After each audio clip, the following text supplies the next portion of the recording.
Mwaramutse namwiriwe bivanye n'umwe wese aho aherereye. Tugomba tubabwire les 10 habitudes qui détruisent la santé sexuelle chez l'homme et la femme. Tugomba tubabwire ibintu 10 vyonona imibonano hagati y'abubakanye.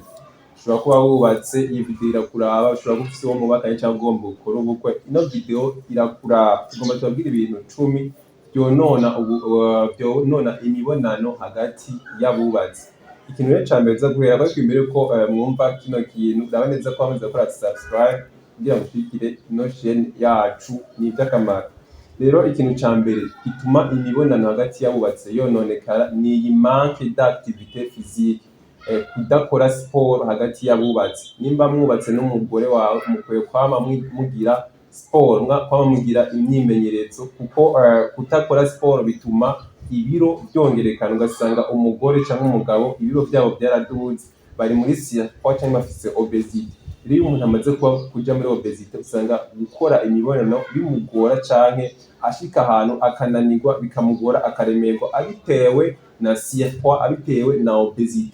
Rero iyo umuntu adakora activité physique canke iyo umuntu atagira siporo, iyo umugore n'umugabo badakora siporo uza gusanga imibonano hagati yabo idashemeye.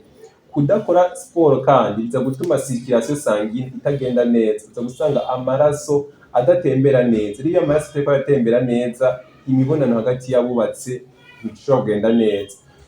Gukora kandi siporo bituma udukaburangingo bitwa ama hormone y'umugabo canke y'umugore agwira canke yongerekana, bigatuma imibonano igenda neza. Bisigura ko iyo udakora siporo, utwo dukaburangingo bitwa ama hormone y'umugabo canke y'umugore uza gusanga atari twinshi, uza gutuma imibonano yanyu itagenda neza. Ikintu rero ca mbere gikwiye gukorwa kugira imibonano yanyu mwubatse igende neza ni ugukora activité physique canke no gukora siporo canke no gukora imyimenyerezo ya siporo. Ikindi kigira kabiri conona imibonano hagati y'abubatse ni ukunywa itabi. Iyo umugore anywa itabi canke umugabo akanywa itabi, uza gusanga udutsi twabo dutwara amaraso twarononekaye, iyo bitwa ama vaisseaux sanguins. Iyo rero ama vaisseaux sanguins yononekaye, uza gusanga amaraso atariko aratembera neza. Iyo rero amaraso adatembera neza bitewe nuko itabi ryononye udutsi dutwara amaraso ntaba agitembera neza. Mu gihe amaraso adatembera neza, imibonano hagati y'abubatsi ntishobora kugenda neza, kuko murumva abantu ko amaraso atariko aratembera neza. Ikigira gatatu hano twavuze ni consommation excessive d'alcool. Kunywa inzoga nyinshi ku mugabo canke ku mugore bituma imibonano hagati y'abubatsi itagenda neza, kuko nk'akarorero iyo umugabo atashe yanyweye inzoga nyinshi, ubwenge buba bwagiye, aba arushe, aba ananiwe. Urumva ko imibonano hagati y'abubatsi idashobora kugenda neza mu gihe umugabo arushe, ananiwe, ubwenge bwatakaye kubera inzoga. Kandi kunywa inzoga nyinshi biraperturba twa dukaburangingo bitwa ama hormone, ama testosterone ku mugabo n'ama estrogene n'ama progesterone ku mugore. Uza gusanga rero iyo utwo dukaburangingo tutariko turakora neza, usanga imibonano y'abubatse itariko iragenda neza nk'uko bavyifuza. Ikigira kane twavuze ngaha ni stress chronique. Nta muntu n'umwe kw'isi atagira stress canke atagira ibibazo, ariko hari ibibazo usanga vy'umurengera, vy'ibibazo umuntu agira agahakwa no kwiyahura. Iyo rero umuntu ari muri stress, agakaburangingo bitwa cortisol karaduga gose. Uza gusanga ako gakaburangingo bitwa cortisol agakaburangingo kaza mu gihe umugabo canke umugore bafise stress canke bafise ibibazo birenze urugero. Iyo ako gakaburangingo kaduze, iyo kaduze uza gusanga umugabo atifuza gukora imibonano, uza gusanga umugore atifuza gukora imibonano, kuko umugore afise ibibazo, afise ama stress, na cortisol yaduze. Uza gusanga atanezerewe, atacifuza afise co kubonana n'uwo bubakanye. Rero iyi stress iri chronique canke iyi stress irenze urugero ironona imibonano hagati y'abubatsi. Ica gatanu hano twavuze ni iyi manque du sommeil. Manque du sommeil ni mu gihe umuntu ataryama amasaha akwiye. Umuntu twarababwiye ko utegerezwa kuryama hagati y'amasaha 7 gushika ku masaha 9.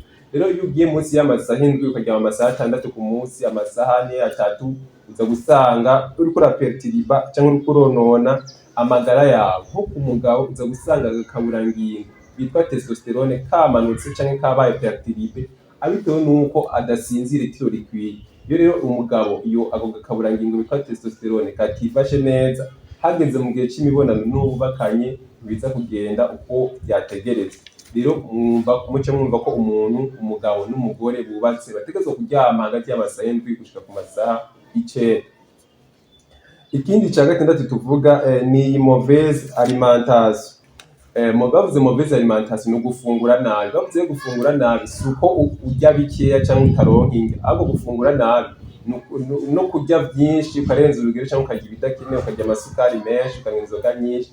Gufungura nabi ntibisigura ko utaronka indya cyane, ariko gufungura kwiga nutrition ukamenya ingene ukwiye gufungurira umubiri wawe. Rero iyo ufungura nabi ugasanga wagiye kucugwa ukarya indya nyinshi zirimo amapoto menshi, amavuta menshi, imyunyu myinshi, usanga uri mu hypertension, uri muri diabete. Iyo umuntu amaze kurwara za diabete za hypertension, usanga ingwara z'imitima zamaze kwinjiramo. Urumva umuntu afise izo ngwara zose, imibonano hagati y'uwo bubakanye ko idashobora kugenda neza. Rero nukuravye dufungura ko dufungura neza cyangwa dufungura nabi. Ikindi cindwi ni negligence de l'hygiène intime. Iyo umugabo n'umugore badafise isuku ryerekeye ibihimba by'irondoka byabo, uza gusanga bafise ama-infection sexuellement transmissible, ama-infection yo mu bihimba by'irondoka agiye atandukanye. Rero kugirira isuku ibihimba by'irondoka birakenewe rwose, kuko iyo umuntu atagirira isuku ibihimba by'irondoka byiwe, uza gusanga afise ama-infection. Urumva umugore cyangwa umugabo bafise ama-infection, imibonano ntishobora kugenda uko babyifuza. Kigira 8 ni rapport sexuel non protégé. Umugabo n'umugore cyangwa umugabo akora imibonano n'abandi bagore idakingiye, cyangwa akora imibonano n'abagore benshi idakingiye, urumva ko ace yandura za ngwara, akaca zizanira n'umugore wiwe. Cyangwa ugasanga umugore akora imibonano n'abandi bagabo, cyangwa agaca yandura za ngwara zandukira kiza kuzanduza umugabo wiwe. Cyangwa mu gihe umugabo yamaze kubona ko umugore afise izo infection, urumva ko imibonano hagati y'abo bantu babiri idashobora kugenda uko babyifuza. Rero ikindi c'icenda hano twateguye ni ignorance des maladies chroniques. Ugasanga umugabo n'umugore barafise ingwara zidakira, cyangwa izi ngwara z'amadiabete, ama hypertension, ama obesité. Ugasanga arazi ko zigwaye ntaje kuzivuza, ni kuvuga akavyinyora cyangwa akavyirengagiza. Ugasanga umugabo arwaye diabete, aragwaye afise obesité, arafise hypertension, ntaje kuvyivuza. Rero iyo umuntu afise izo ngwara uza gusanga imibonano itifashe neza, ariko iyo ugiye kuvyivuza amagara akamera neza, urumva ko imibonano icigenda uko mwavyifuza.